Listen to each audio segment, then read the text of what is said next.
Welcome to the Daily Fantasy Soccer Picks and Bets Show. My name is Ethan Kershaw, here after a short international break to bring you a 3-game slate on DraftKings, talking some MLS soccer. Really excited to get into this one, but before we do, make sure to drop a like on this video. And then also subscribe to Mayo Media Network, where Pat and his team are pumping out some awesome content for a bunch of different sports right now. You don't want to miss it. Also, be sure to subscribe to Daily Fantasy Sports Picks and Bets, the Mix podcasts, wherever you get your pods from. Then make sure to leave a 5-star review to really help out the channel. And last but not least, make sure to follow me at Ethan Kershaw 9, where I'll be providing various DFS soccer updates, news, notes, anything you really need from me. I'm going to be here for you. So that being said, let's go ahead and jump on into the slate today, where we've got a lot of guys that aren't super high priced, but a lot of guys that have really good value in this one will return fantastic points for you. I really like Daryl DK starting off at the top at the forward position at 8.4K. DK is really in a smash spot in this one, playing against Cincinnati, and Cincinnati have hemorrhaged goals all year. They actually are tied with Toronto, who I'll talk about a little bit later as well, in giving up the most goals in MLS this season. Daryl DK has been the striker, the lead guy for Orlando in games, 17 points and a goal in each of his last 3 games, with 90 minutes played in each of those games. Go ahead and get DK on your team this week, because there is a really good chance that he could have a multi-goal game, and you don't want to miss out on that. 8.4, it's not super expensive, but DK, like I said, smash spot, get him into your lineups. Looking at the second guy, though, that we're going to be talking about is another guy who's really in a smash spot as well. Against Toronto is going to be Josef Martinez for Atlanta United at 7.5K. Now make sure to keep an eye on the lineups when they come out. Josef Martinez has had a nagging hamstring injury that has plagued him over the last couple weeks. He did sustain that injury in the last game before this international break. However, he is not on the final injury report, so I do expect him to play in this game, likely to play 90 minutes as well if he is fully healthy, which I think he should be. And like I said, really good spot. Make sure to get him into your lineups, because in the last 6 games, he has 18 total shots, 5 goals, and an assist, and is averaging 15 fantasy points per game. At 7.5K for a forward position, he's really a guy you cannot miss out on this week, and I'm putting him in my lineups wherever I can. If he's starting, that's the big little asterisk, if he's starting. But if he is, 7.5K, get him into your lineups. Let's go ahead now and look at the midfield positions. Julian Gressel is a free square on your lineups this week. That's right. Put him into your lineups and forget about it. Julian Gressel, 9.8K. I don't care how expensive he is. Over the last 4 games, he has 2 goals, 4 assists, and 44 total crosses. That just speaks for itself. Guy's got a really safe floor over the last couple games. High ceiling as well. I think there was a game in the last 4 where he had like 30-something points. So a guy that's going to be clearly involved in this game. The centerpiece for DC United in this one is Gressel. 9.8K. Play him free square. At this point, everybody's going to be playing him, but he's definitely going to be in all the lineups that cash. So play Gressel at 9.8K. Hani Mukhtar is a guy who's a little more inconsistent, but I still really like Mukhtar at 8.6K this week. 3 goals, 10 shots, and 10 crosses total over the last 3 games. I mentioned his inconsistency, and there are games where he tends to fall off and have like 7 or 8 point games, but if that's the floor and the ceiling is like a 30-point game with multiple goals, that's what I'm shooting for in this game, especially in contests where you're playing against thousands of people. You really want a differentiator, and even more than that, a guy who can break the slate. And I think Mukhtar is that guy. For Nashville, he's been playing at a striker position and will likely be doing the same in this game. And if he does play at that same position, great chance to score. DC United have been allowing a lot of goals this year. I think Mukhtar is going to be the biggest benefactor there. So Mukhtar's at 8.6K, really good play this week. Now, let's look at some shuffleboard. Jacob Schaffelberg at 7.6K, playing at the left mid position for Toronto, which, if you remember right, was Jefferson Soteldo's old spot that he played at. Soteldo lately has been playing at a striker position, more advanced in order to get behind the defenders and score goals, and Schaffelberg has come on and taken Soteldo's old position and really taken advantage of his time. Also in this game, Jefferson Soteldo low chance to play in this game because he was on international duty on Thursday with Venezuela. Quick turnaround to Saturday's game. I think he's got a lower chance to play in this game, and if he doesn't, I like Schaffelberg even more at 7.6K. Schaffelberg has 2 goals, 3 assists, 13 shots, and 17 crosses over the last 4 starts. A guy who's going to be really depended upon in this game for Toronto, and if Soteldo's not there, probably going to be helping out on set pieces, and so it's going to be a guy who you really want to have in your lineups at 7.8K if he gets the start. Keep an eye on those lineups, he should, but 7.6K, really like Schaffelberg this week. All right, now the cheapest midfielder that we've got on the slate is going to be Marco Delgado at 5.1K. Delgado, I get it, inconsistent. Maybe you can call him goal dependent. Sure, whatever. But 5.1K is a very cheap price. And he's had 2 goals and an assist over the last 2 games.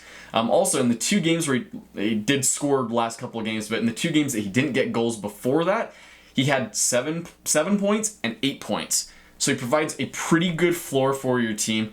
But if you're looking, again, for a differentiator, a guy that can really break the slate and put you over the top and cash your lineup, I think Marco Delgado at 5.1K is that guy. A guy you can just stick into your flex spot at the end once you're done creating your lineups with the extra cash you have left over. So 5.1K, I love Marco Delgado this week. I'm talking up a lot of Toronto guys, but I don't really like their chances in the game this week. But I think that Schaffelberg and Delgado create enough chances to be very fantasy viable this week. Let's go ahead now and look at the defender position. Daniel Lovitz is my favorite defender. I love it. I'm loving it with Daniel Lovitz at 5.2K at the right wing back spot for Nashville. He's been playing an advanced attacking position for Nashville, which is something you need to have for your defenders if you're paying up.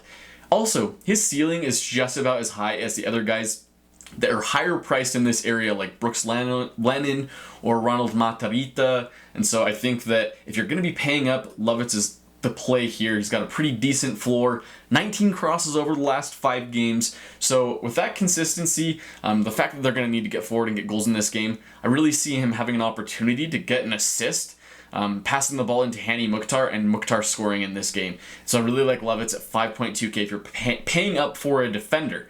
Now, if you're like me and you love to just punt defender every single week, let's go ahead and look at Alan Franco at 2.7K. You do have 2 defender spots, and I think Franco definitely warrants that second spot for you, no matter who you're playing in the other spot, be it Lovitz or someone else. But Alan Franco at 2.7K had a game 4 games ago against FC Cincinnati where he had 3 assists. Now, as a defender, that is extremely valuable. I understand it's pretty rare.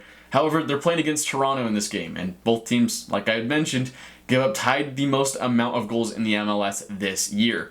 Also, Franco, 1 shot in each of his last 3 games, just adds to his floor even more, and 10 total passes intercepted in those 3 games with 90 minutes played. The guy's got a fair chance for a shutout in this game as well, just very active at a center back position, and if he's starting, which I definitely think he should be, 2.7K is going to be really hard to resist for this guy. Once again, a guy who can score or maybe even get an assist in this game and put him over the top, help you cash your lineup. So I really like Franco at 2.7K. Now, let's go ahead and look at the last position we've got.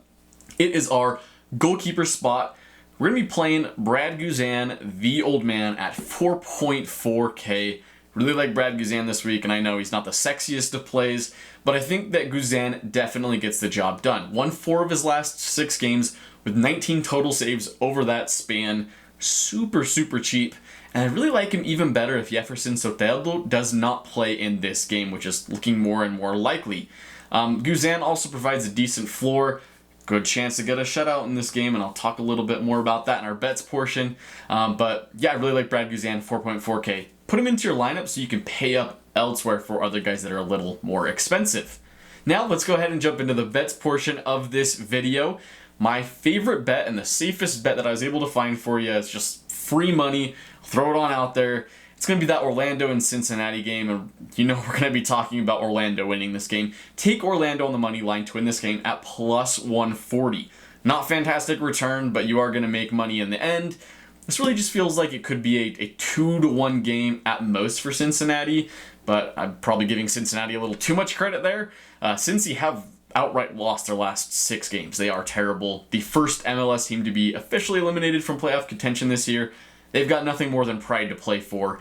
And Orlando lately have been playing some tough teams. They've been up and down, but this is definitely a get-right game for them. Still in the playoff contention race, fighting for positioning. I think Orlando are going to come out and really want to win this game, and so not fantastic odds really to let the goal in from Cincinnati. And there are other bets out there that you can find where both teams score, but Orlando wins. There are bets where maybe you can find better value, but this one it just feels like a sure guaranteed plus 140. Cash that. So pick Orlando to win on the money line this week. Promise you, you will not regret it.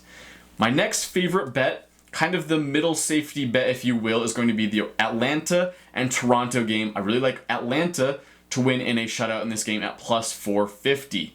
While Toronto have been beating bad teams as of late, Atlanta's just fighting for a playoff position, and they really need this game.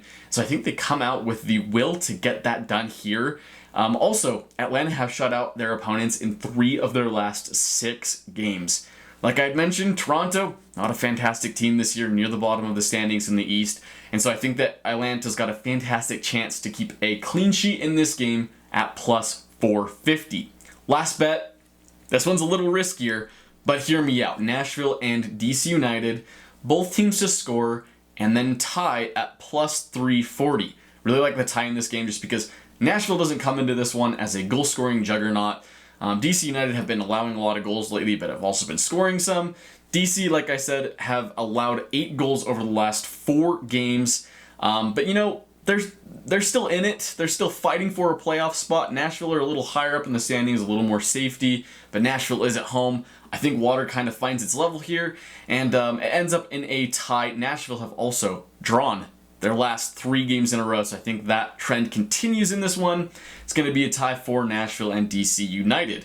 So once again, thank you all for tuning in and watching the video today. Quick reminder before you leave, make sure to smash the like button on this video and subscribe to Mayo Media Network. Also, subscribe to the audio podcast and then head on over to Twitter. Follow me at Ethan Kershaw 9 where I can help you out with your lineups. Any questions you need, like I said, I'm here for you. I'm here to help you out. That's why we do what we do. I hope you all have a fantastic weekend. Cash some lineups for me, will you? And I will talk to you all later. See ya.